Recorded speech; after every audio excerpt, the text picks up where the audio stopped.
This is an episode of Unconfined, the podcast of the Johns Hopkins Center for a Livable Future in Baltimore, Maryland. Unconfined is a podcast about industrial food animal production and its emerging alternatives. You can find us online at clf.jhsph.edu. Mike Milley is our sound engineer and produced our theme music. Your hosts are me, Christine Grillo, and Tom Philpott. Paulette O'Leary is our producer, and Natalie Woodwright is the executive producer. The opinions expressed here are not necessarily those of Johns Hopkins University or of the Center for a Livable Future.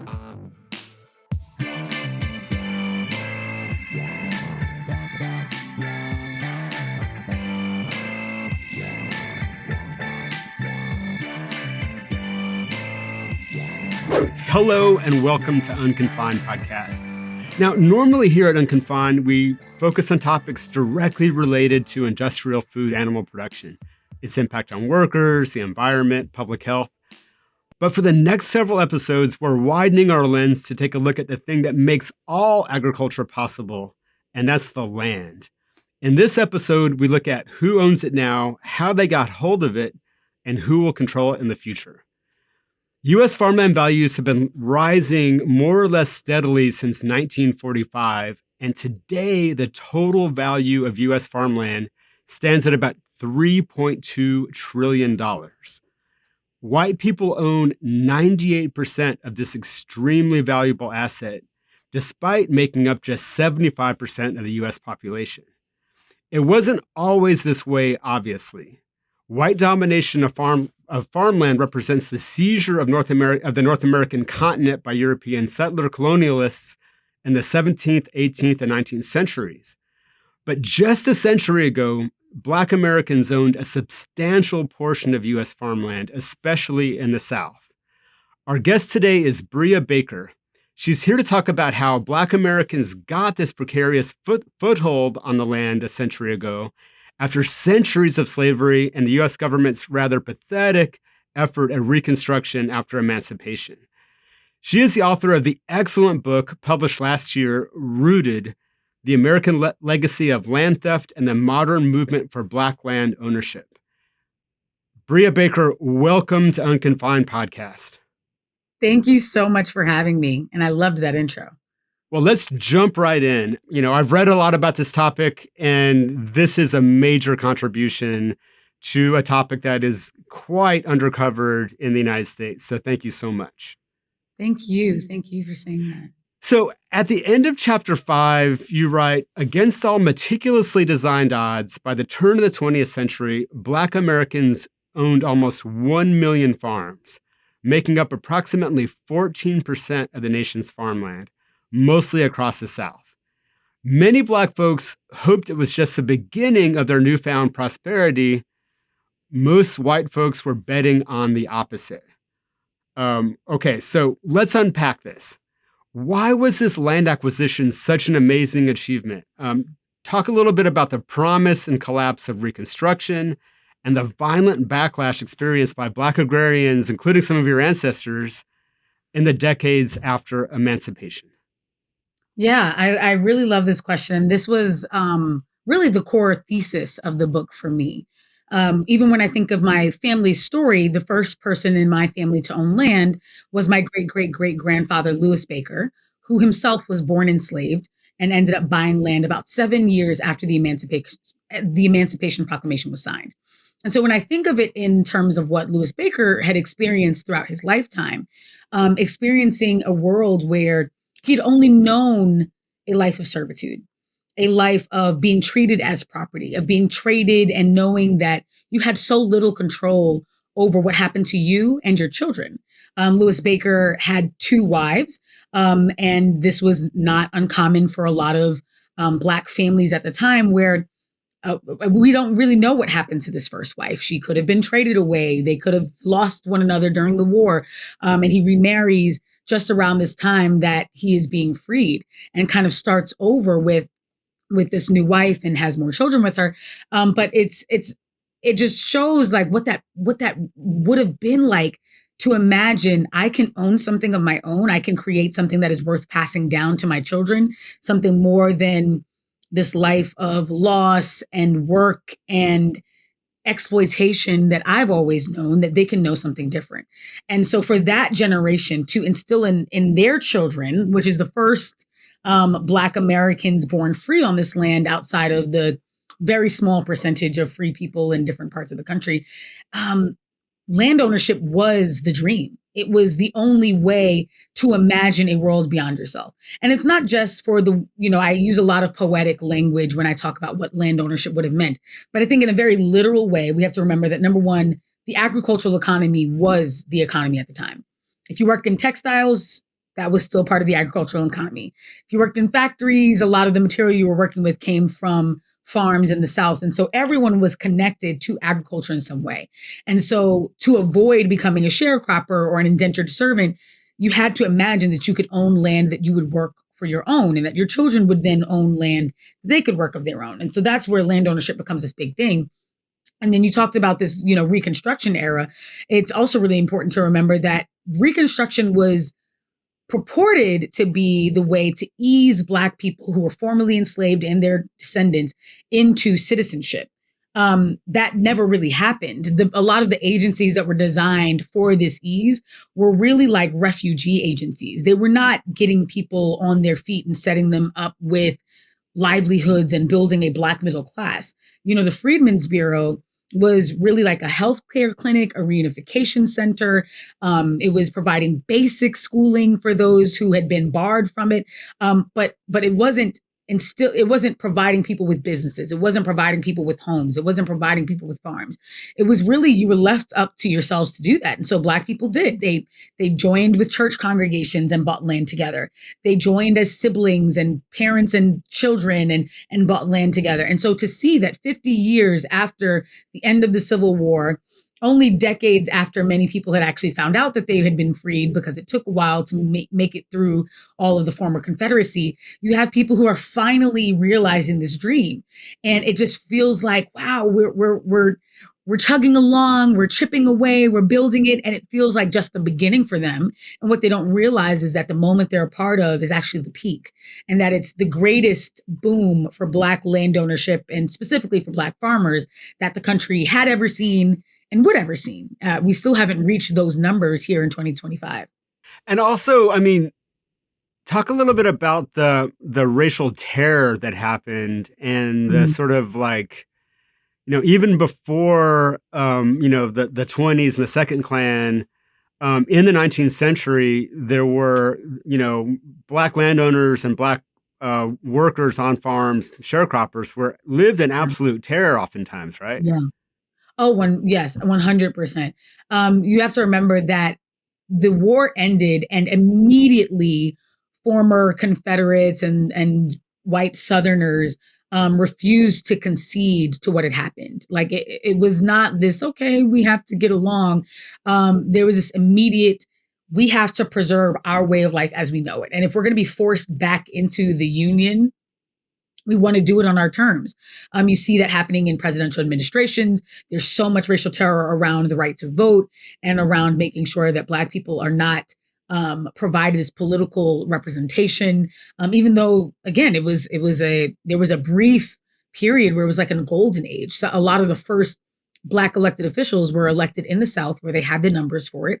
And that happened in the 1800s. And there was this immense whitelashing that would happen as a result of that. You also have, as you mentioned, sharecropping, but also the expansion of convict leasing.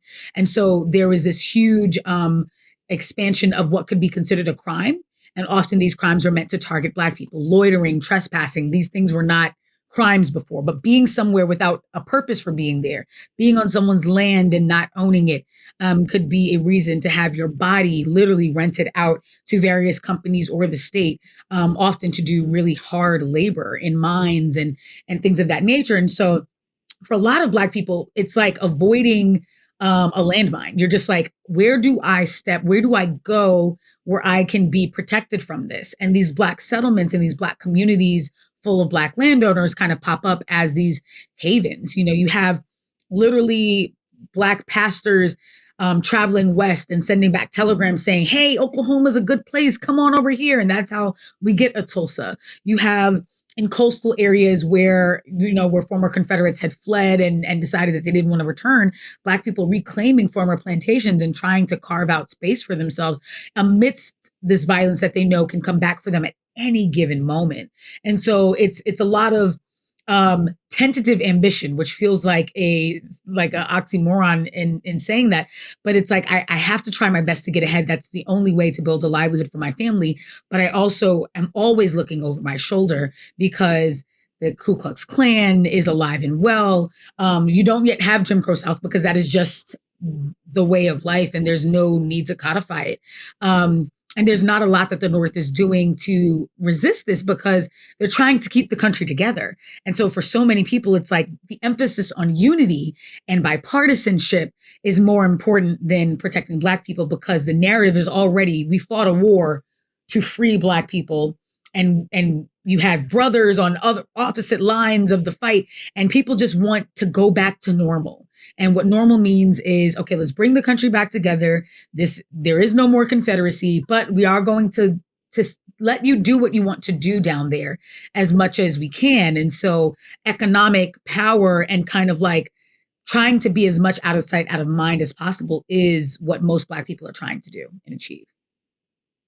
And so basically what we get is the collapse of Reconstruction and the rise of Jim Crow in the South in its place, which is quite a different thing than equality or unity. And then, so we get to this moment that you talked about in that quote that I read, where African Americans own 14% of U.S. farmland, which is really an astonishing figure given all of that, sort of attack and violence that you talk about. Right. And so what happens over the course of the 20th century to unwind that? Oh, yeah. So it's definitely a multi-pronged approach that is used. The major one being, as we just discussed, just outright violence. Now we're hearing more talk of sundown towns, but these towns don't just appear out of thin air.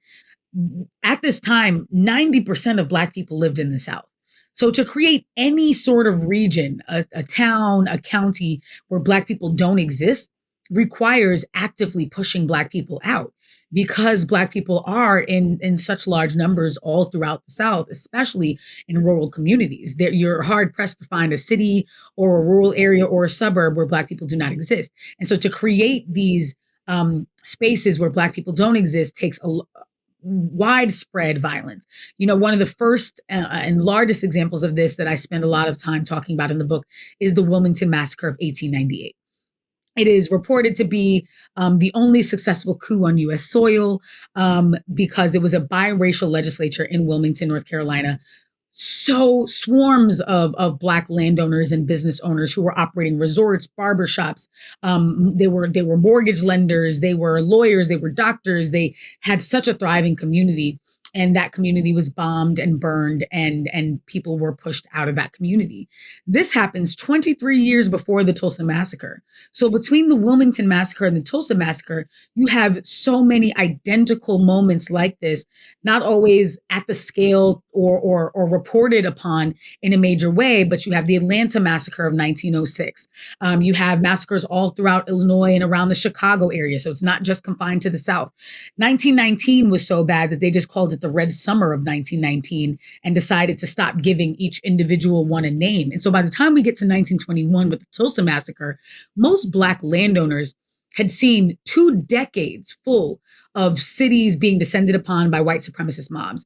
There's decidedly just no safe place. And so if you were not a victim of the mob violence itself, you were afraid that your community would be next, and you were deciding to leave as soon as possible. And so we see this first wave of the Great Migration as a result of a lot of this outright violence. And that's not even counting in lynchings and violence against individual people. This is we're talking about tens and dozens and hundreds of people at once.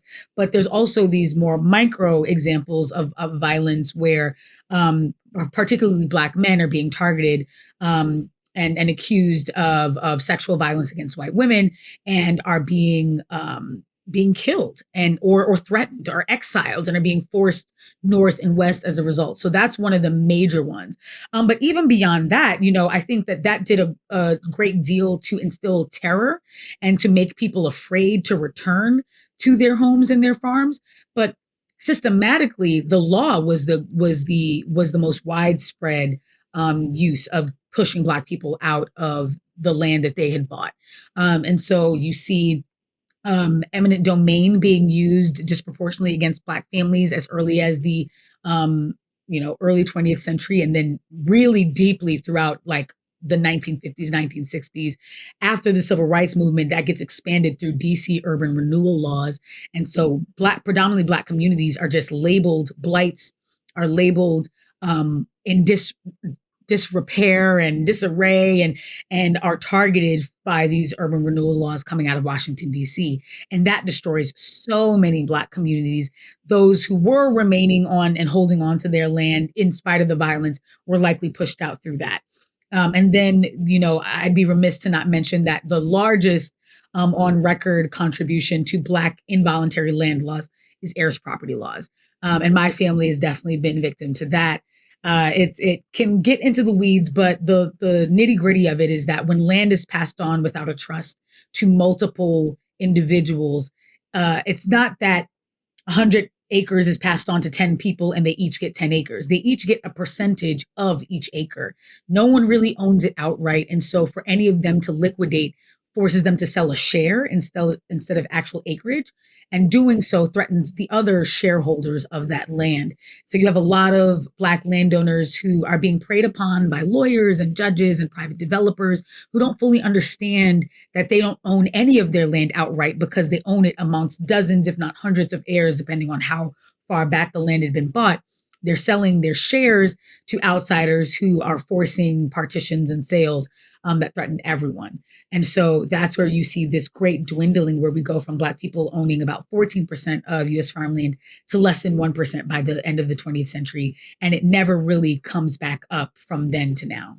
And then alongside that, of course, the U.S. Department of Agriculture giving loans to white farmers, denying them to Black farmers, and sort of the ones that survived everything that you're talking about often saw themselves pushed out because as U.S. farming scales up over the second half of the 20th century, you need a lot of loans to buy these kind of new machines and fancy seeds and pesticides. And if you're not getting those loans, you're seeing commodity prices really fall fast. And so you can't keep up with your neighbor that has all these machines. And that's another force pushing out the survivors. 1 million. Yeah, I think that's such an important one, too, because if you talk to any farmer now of really any race who has some connection to farming in the 20th century, they'll talk about how industrialization destroyed agribusiness and agricultural economies. Again, like I said, agricultural economy was the economy in the first half of the 20th century. And so you have people of all races who are depending on farmland for their livelihood. And most of these farmers are not, big farmers who are employing other people. They're farmers who are doing it with their families. Their children are their employees. Their grandchildren are their employees. And they're hoping that they can pass it on and continue to do it as a family enterprise.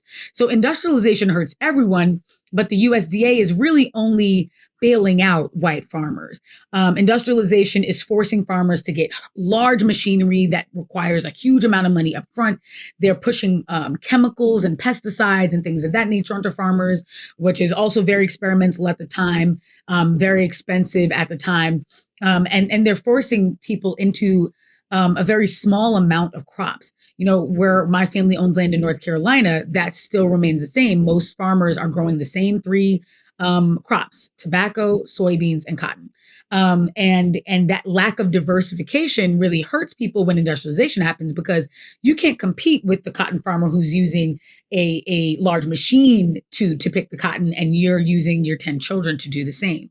If you were diversifying, maybe you'd be able to do a bit more, which is what like a George Washington Carver, not to get into the weeds, was encouraging, was like, grow peanuts and then you can do this with the peanuts, and then grow this and you can do this with that, and then you can can this, but then you can turn that into soap, and then you can do that.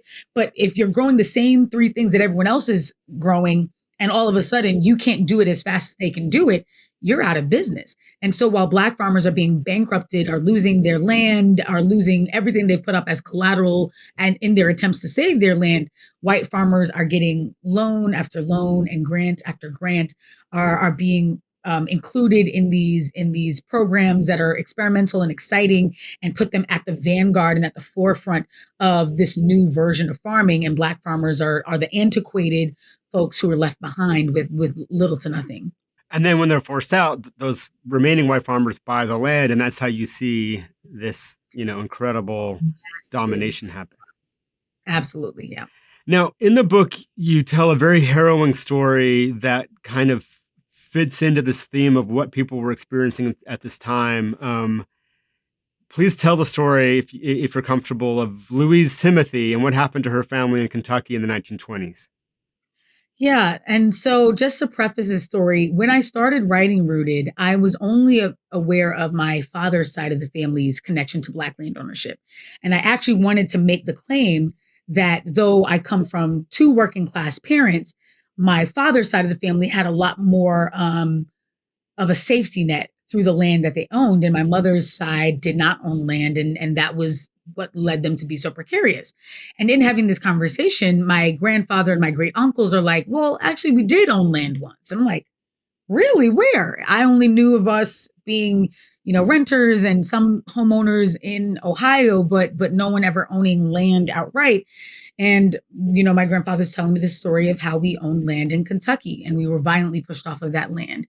And I was able to corroborate this with census records. So the way that the story goes is that there was my great grandmother, Louise, who had owned land alongside her husband and children in Kentucky. And they had gotten this land by homesteading, which at the time was, the U.S. government was incentivizing westward expansion by telling people, if you go out there, clear the land, grow on it, harvest on it, it's yours. We'll let you have it. And so people were doing that with their families. Rumors start going around that white families were watching and allowing Black families to do all of the hard work. And right before the harvest, were pushing them off of the land to take their land, and that you should be really vigilant and make sure that you never leave your land unattended. So the family always left at least one person on the land to stand guard. On this particular day, it's Louise who is standing guard as her husband and sons go into town to carry about some business.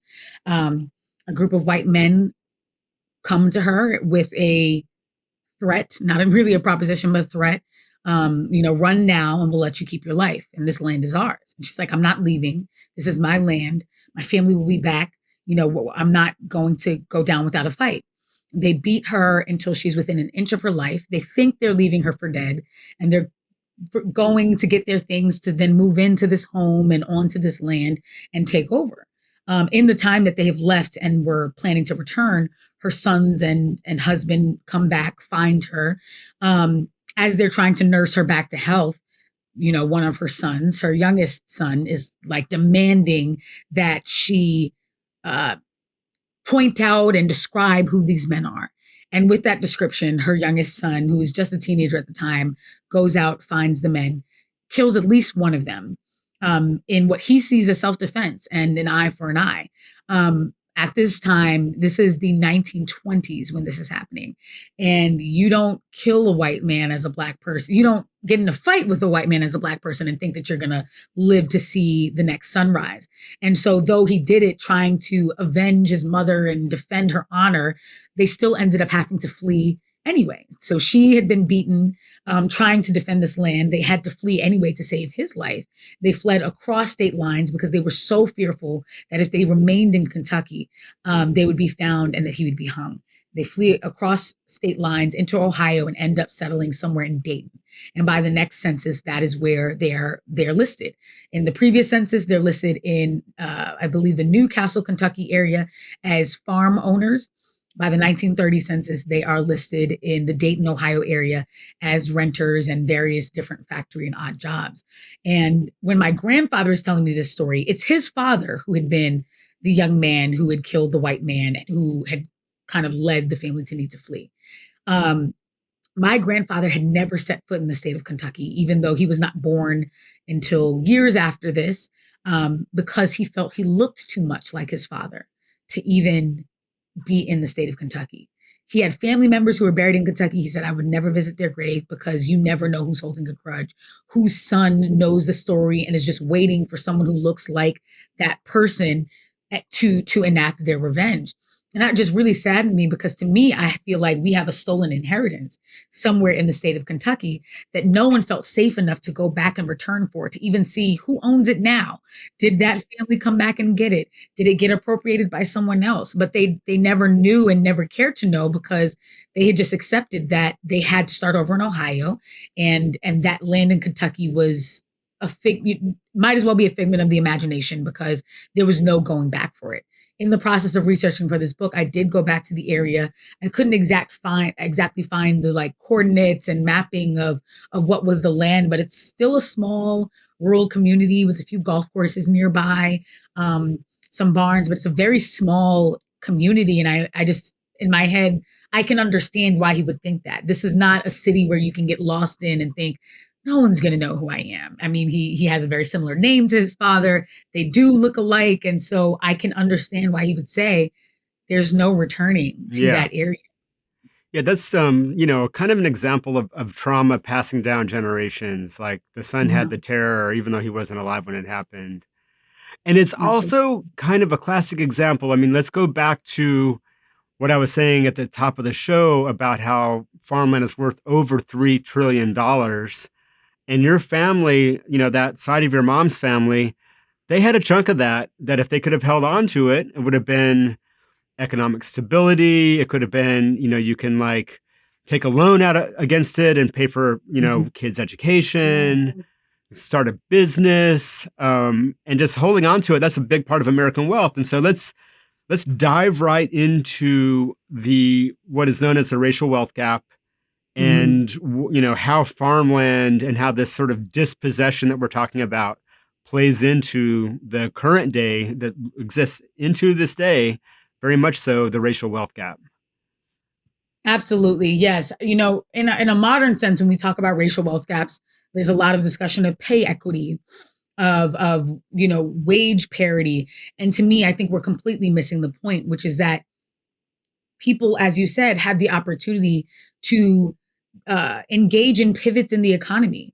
At every point when there was something new to explore and to do, they had the collateral, they had the wiggle room to say, okay, we could even sell just 10 acres and then use that as the investment in this new business we're going to start. We can start the business on these acres. We can put it up as collateral and we don't have to sell it at all. We can lease it and then use the money that we make from the leasing to live somewhere else. So it's not just for those who remained on their farmland, actively farming it themselves. It was opportunity to leverage it towards other opportunities. And the absence of that meant that Black families were often very cash poor, did not have any sort of safety net to operate from, did not have the wiggle room. And so now when we're thinking in the 21st century, where the racial wealth gap, according to the Brookings Institute, is a $10 trillion racial wealth gap, where the 400 richest American billionaires, who are mostly white, have more total wealth than all 10 million Black American households combined. That doesn't happen because of pay parity, or pay gaps. That happens because wealth has been allowed to accumulate and accumulate and accumulate, that people were able to take money out of real estate, put it into the stock market, put money back in real estate, or whatever the case may be. And when things went bad, they had somewhere to go, to sort of wait out that storm. And Black families did not have that. Black families like mine, who started over in Dayton, Ohio, if you lost a job, there was no going back to Kentucky until you could get a new job and being able to still make a living for yourself in some way. You had to make things work in Dayton, Ohio, or you were homeless in Dayton, Ohio. And I think that is a really important thing to name. And so, you have this racial wealth gap that just widens and widens and widens over time, because, as you said, the real estate that they were forced to leave behind, that was snatched from them, is growing exponentially, way larger than the rate of inflation, way larger than like anything else that they're up against.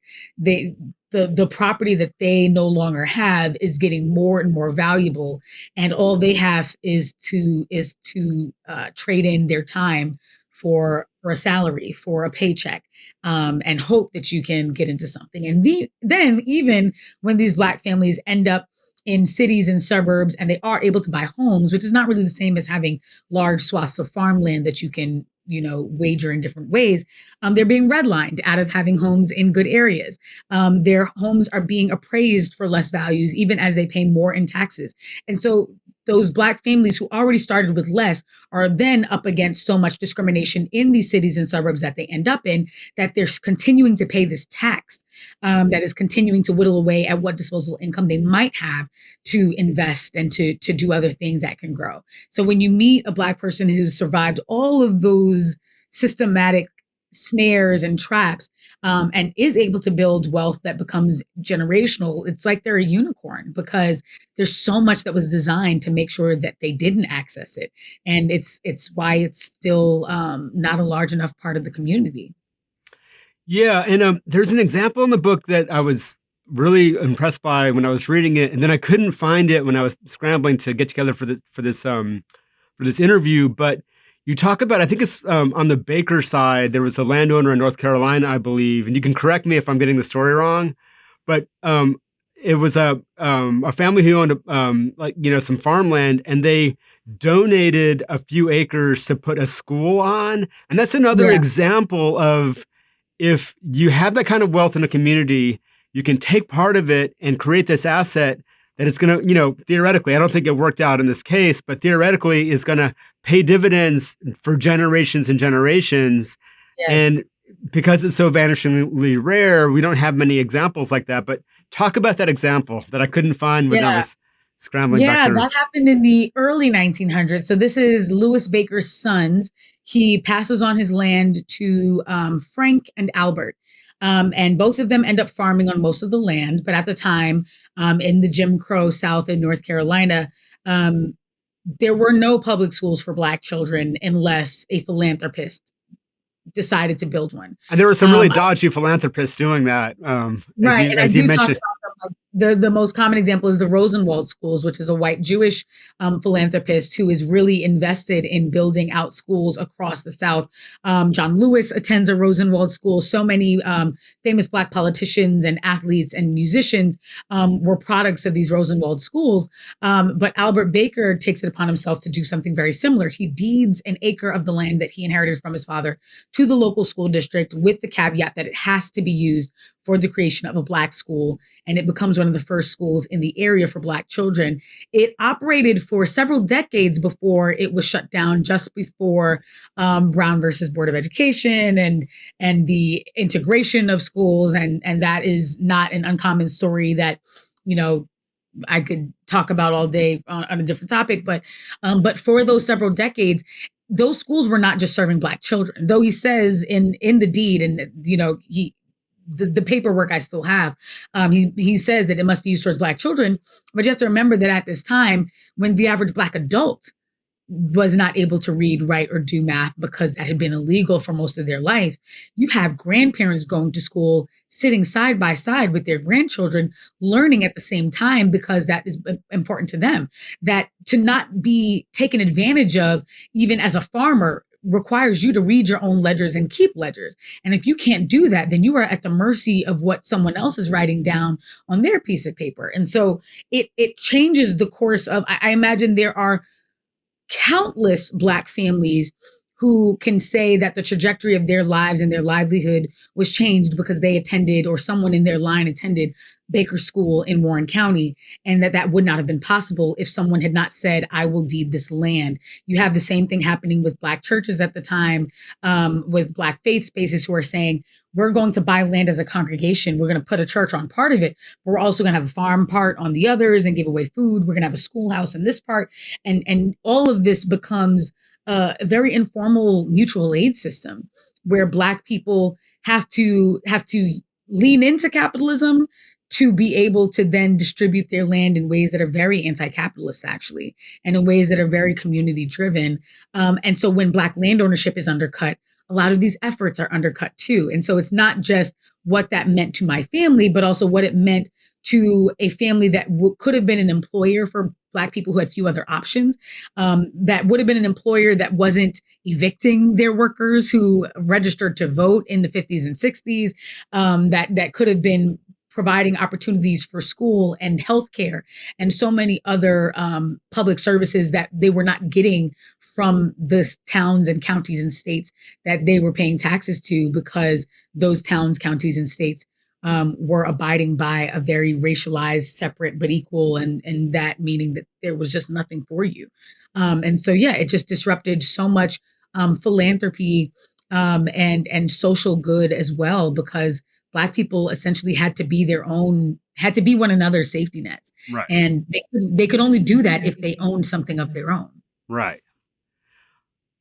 One of the things that you really kind of put through the entire book from the very opening page is that you make clear that this African American dispossession that we're talking about, really, we can't tell the story apart from the story of indigenous dispossession. The obvious sort of seizure of the continent by white settlers starting, many centuries ago, and occurring through the 19th century. Like literally Abraham Lincoln, while he's fighting the Civil War, is participating in this westward expansion and this, seizure of land from Native Americans. And I would love for you to talk about, as you do so well in the book, talk about how settler colonialism often put the two groups, Native Americans and African Americans, at odds, and why, as you write, Black liberation is bound with indigenous liberation. If our collective subjugation has always been central to the project of land theft, our unity must be the antidote. Talk us through all that incredible stuff in the book. Yeah. So this begins as far back as when enslavement was first brought to the country. I think when I say that Black and indigenous liberation are so tied together, and that the subjugation was also tied to one another, I mean that in a very literal sense of that phrasing, because the only incentive for taking indigenous land was profiting from it through enslaved Black labor. If there was no one to work the land, they would have given up on the project and tried something different somewhere else.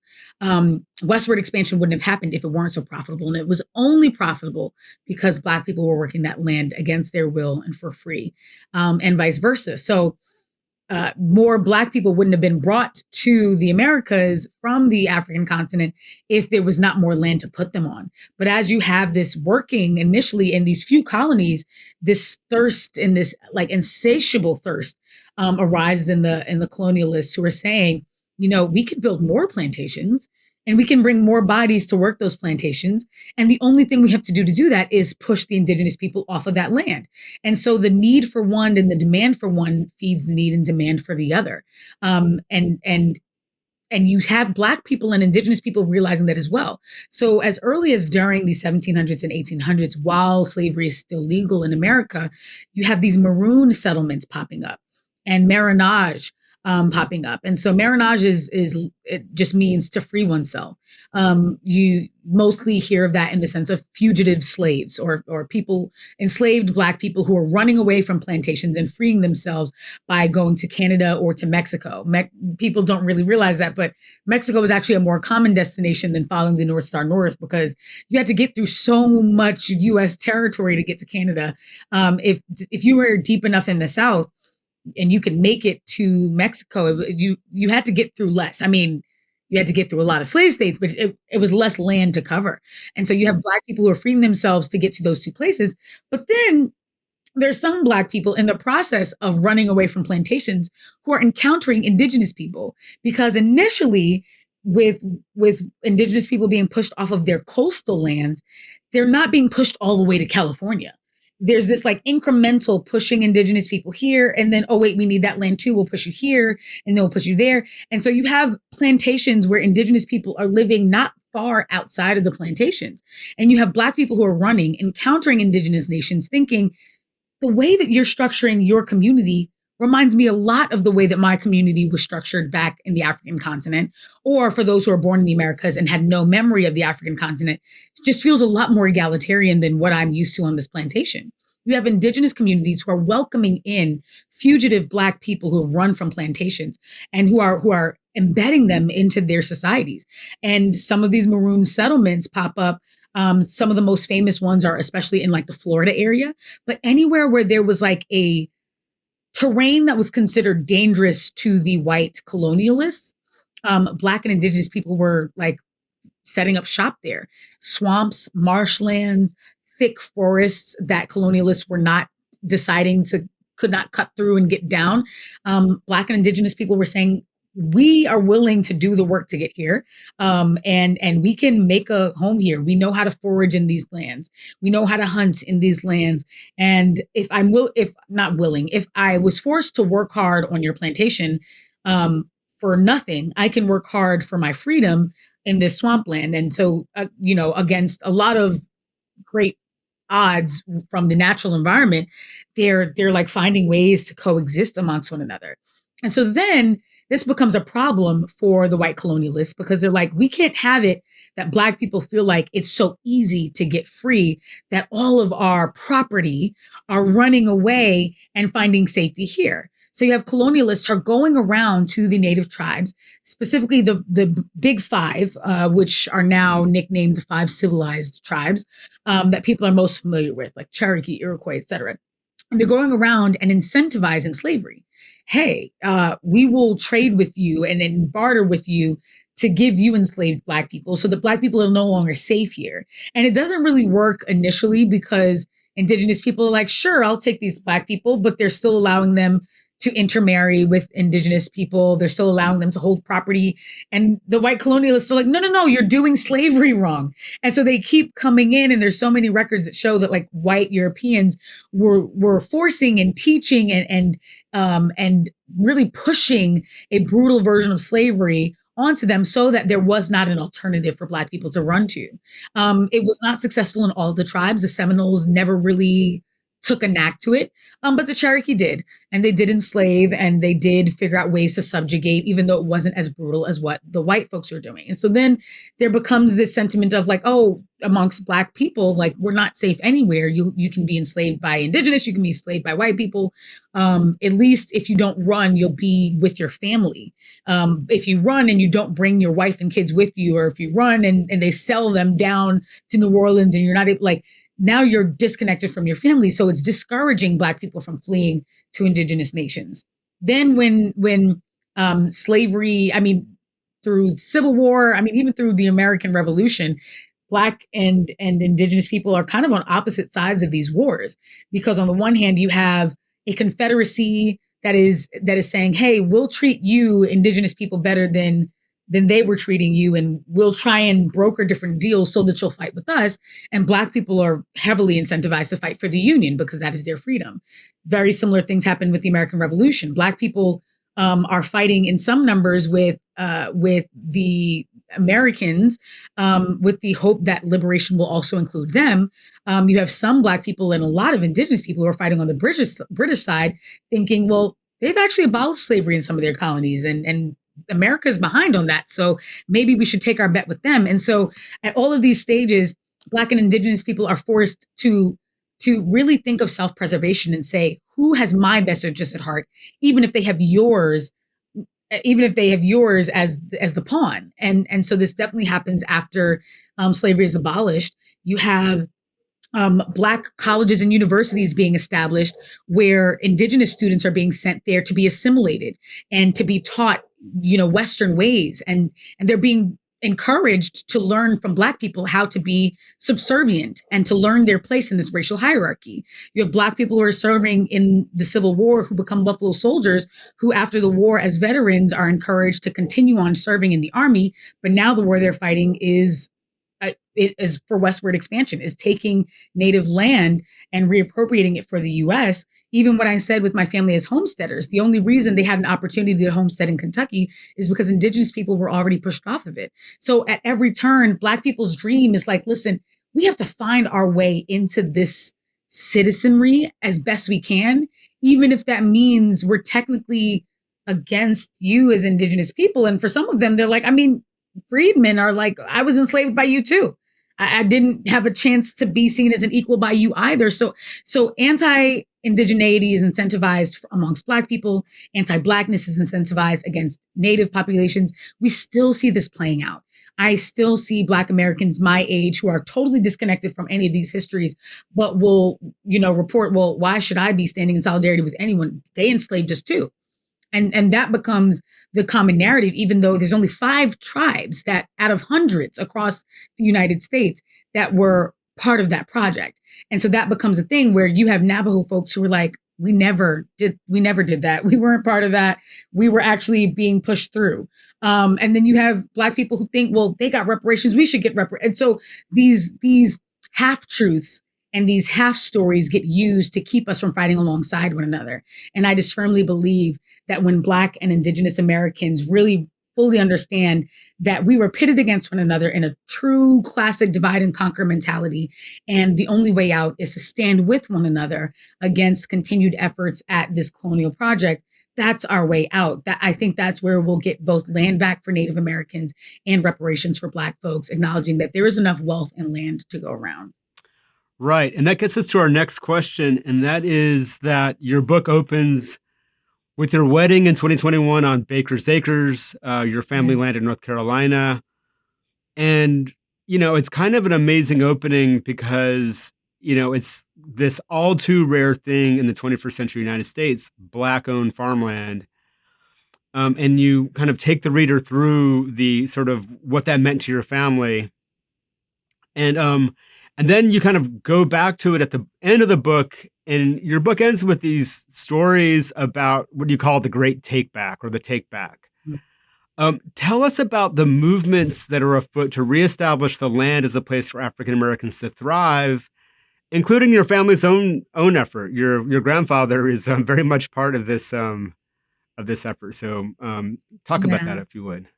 Yeah, this modern movement is definitely something I wanted to end with because I didn't just want to leave us with all of the pain and trauma of the past.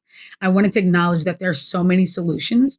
And sometimes we wring our hands and we just feel like the problem is too big and the awareness of the problem is enough, but there is so much innovation that is happening. I think there are a few routes. The first prong is the people individually doing it, which is what my grandfather did. He had watched his father lose a lot of the land throughout the 20th century through a lot of the tactics that I mentioned. As a young kid, he didn't fully understand what his father was up against. And so I think he blamed his dad a bit for not being as vigilant and careful as he could have been with the land. But as he got older, my grandfather and some of his siblings were really intent on buying back land that they'd lost. Buying back literal acreage that they lost or acreage nearby where they'd lost that they couldn't get the exact land back. But that was really important to them because at its height, their father had operated a 600-acre farm. And when his father passed away, he had about 106 acres left behind to 17 children as heirs property land. And so no one owns it outright and it makes it really difficult. And so he's really committed to owning something of his own. And so he spends his pension buying back land. Any disposable income he has, he's using it. He never really vacationed outside of the country. He spent a lot of his money and time buying back land in the South and then visiting that land in the South and turning it into a home. And so getting married on that land felt really symbolic of just like reclaiming the joy that could happen there and what it could mean for those of us who are born in or near cities, who think, we have nothing that we want out of this agricultural life, but that by building memories on the land, we stay connected to it, we stay invested in it. And so I literally get texts twice a month from someone telling me, hey, did you know you are an owner of some land in North Carolina? We'd like to buy it off of you. If I was completely disconnected from that land, maybe didn't know or had vague memories of it when I was little, it might be really easy to do because, they make it really easy. In these texts, they're telling you, if you're interested, we'll send you a DocuSign link via email. You can sign that, fill out the ACH form, and we'll send you your money. You don't even have to set foot into an office. And if you're disconnected from the land, that feels really appealing to you, especially if you're someone who grew up working class and could really use however much they're offering you right now. But when you're connected to it, in sentimental ways, but also connected to it in the sense of I know how valuable this is and how hard fought for it is. There's no price they could tell me that is worth it. And so I think that's really important. Something I'm trying to instill in my son, and my siblings and my cousins, is making sure that we all feel really connected to that land. It's something that I know that our parents were doing as well.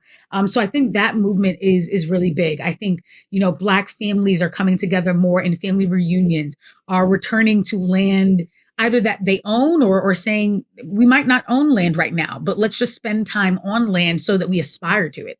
My mother's side of the family talks all the time now of we want land like the Baker side has land. And when we talk about that, what would that mean to own something, to save up enough to do it? My in-laws doing the same thing. We have a shared bank account where we put money into it. And I have a little money here and there. This came unexpected, tax refund, whatever the case may be. And when that pot gets big enough and an opportunity presents itself, we can go for it. And so I think that's really important. Even beyond the individual efforts, there's also a lot of collective efforts to reclaim Black people's relationship to land. I think this really accelerated at the beginning of the COVID-19 pandemic as well, when everyone was feeling very confined and wanting to get back outside again, but also when people were really concerned about the state of our food systems. That grocery store shelves were empty, and what would we do if they remained that way? I think people were very concerned about the fact that they didn't know much about how to grow their own food. And so you have all of these hiking clubs and running clubs and gardening clubs that are popping up, teaching young Black people how to take up space on land. A lot of these exist in big cities. You have Hike Club, you have AZ Run. I mean, there are so many in cities and suburbs around the country that were popping up, especially during this time, and that have continued to sustain themselves, that are just encouraging Black people, like, it's okay, like, learn how to swim, go hiking, go learn how to ski. Like, these are things that we grew up hearing were activities for white people, and it can be an activity for you too. And why have you boxed yourself out of that chance? But I think the biggest movement that has been exciting me is the movement for reparations. And that's not just something in the US, that's a global movement that's happening. You have Caribbean nations who are freeing themselves from the British Crown. You have African nations who are going to museums and demanding, jewels and artifacts back. You have Black people around the world who are really thinking about reclamation. I think in the US, I liken this to, I think there was quite a few things happening in pop culture. There's the Black Panther movement, which has people thinking about a fictional Wakanda and what it would mean to own a land that you have that much autonomy over, that you can build into this haven. And why don't we have something like that here? And you have this push towards building these spaces within our borders for it, but also thinking of some of the other themes in the film about reclamation and taking back, and the iconic museum scene at the beginning. Like, I'm gonna take that with me. So you have these moments, and I think it often pushes people when they leave the movie theater, or when they finish reading the book, or when they stop watching Ava DuVernay's Queen Sugar, to ask themselves, like, why don't I have a piece of something like that? And what would it mean to have something like that? Especially as the climate justice movement, largely driven by young people, really started to rise up. I think you have a lot of young Black people who are themselves asking, why are we subjected to places like Flint, Michigan and Jackson, Mississippi, where the water quality is bad? Places like Oakland and New York and Chicago, where the air quality is bad. Places where we have very few green spaces, where in Chicago, they do research that literally said gun violence spikes during the summers because it's too hot. And I'm like, creating more green spaces actually is like a violence reducer. And I think all of this research with all of the pop culture moments has so many people really thinking about what it means to not just buy back land, but to demand land back from the government who took it in the first place. The last thing I'll say is there was also the really historic eminent domain reversal in California of Bruce's Beach, which had been taken in the 1930s for eminent domain. The government never used it for the things that they said they were using it for. And in 2020, during that racial reckoning, or after the murders of George Floyd and Breonna Taylor and Ahmaud Arbery, you have this Black family, the descendants, being returned Bruce's Beach. I think that excited Black people to think, for so long, we've held on to these painful stories of something being taken, never thinking there was anything to do about it. now I'm seeing there might be an avenue to getting some of that back without having to use my money, but actually having the government that took it return it to me. And I think that has really pushed people to explore those avenues. Well, speaking of pop culture and Ryan Coogler's movie Black Panther, Mhm. we're talking here in early May, and Mr. Coogler came out with another recent film called Sinners that I Yeah. saw recently and was kind of blown away by. And it's setting in 1930s Mississippi cotton country.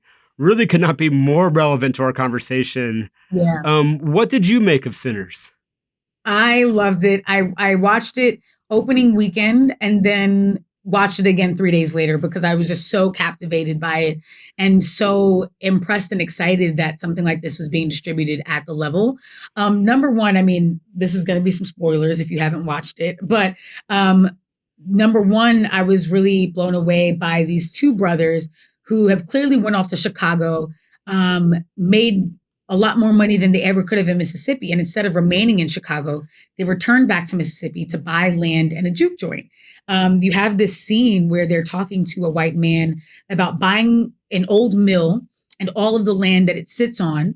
They're buying it in cash and they're saying, this is the last dime you're going to get from us. We don't want anything to do with you or any Klansmen. And they're making it really obvious. They're alluding to the violence that other Black landowners have to deal with by saying, we don't want to be in further communication with you. By buying it outright, we want this transaction to begin and end right here. They say this line of, we're just some grown men with grown man money and some grown bullets.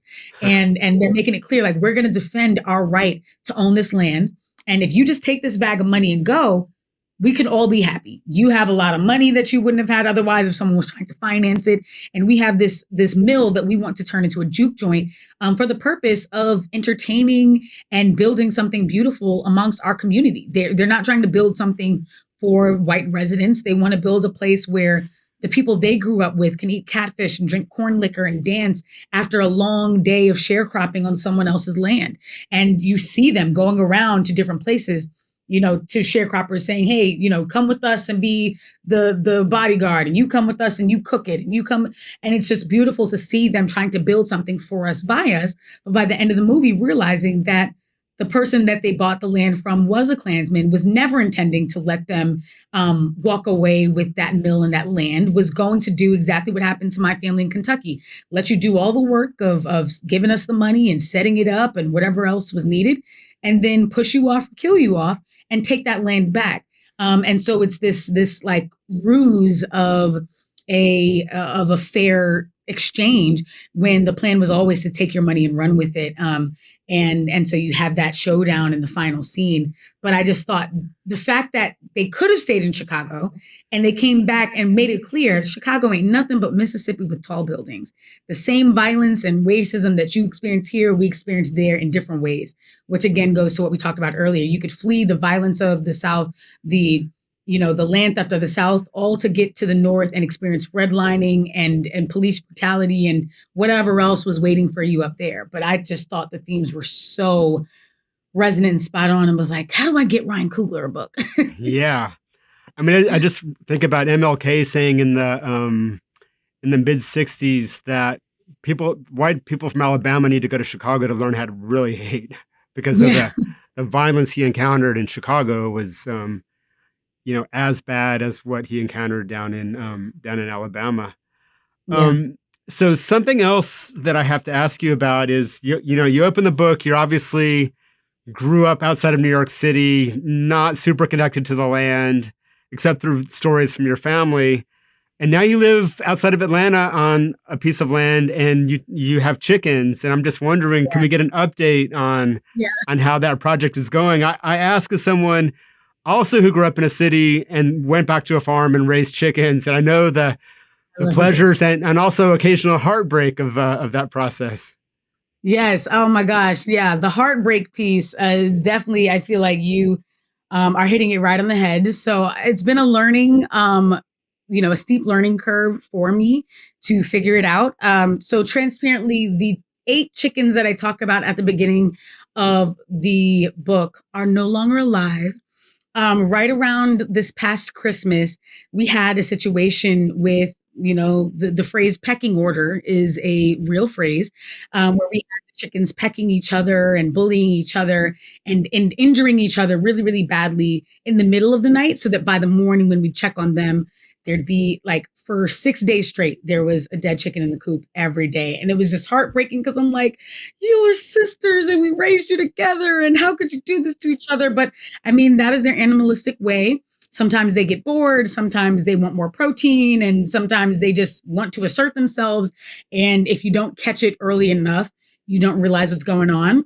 Living in Georgia, I have learned so much now where there is a free, you can get free chicken autopsies here in Georgia. And so we took some of the dead chickens to get chicken autopsies just to confirm, because at the time bird flu was also going around.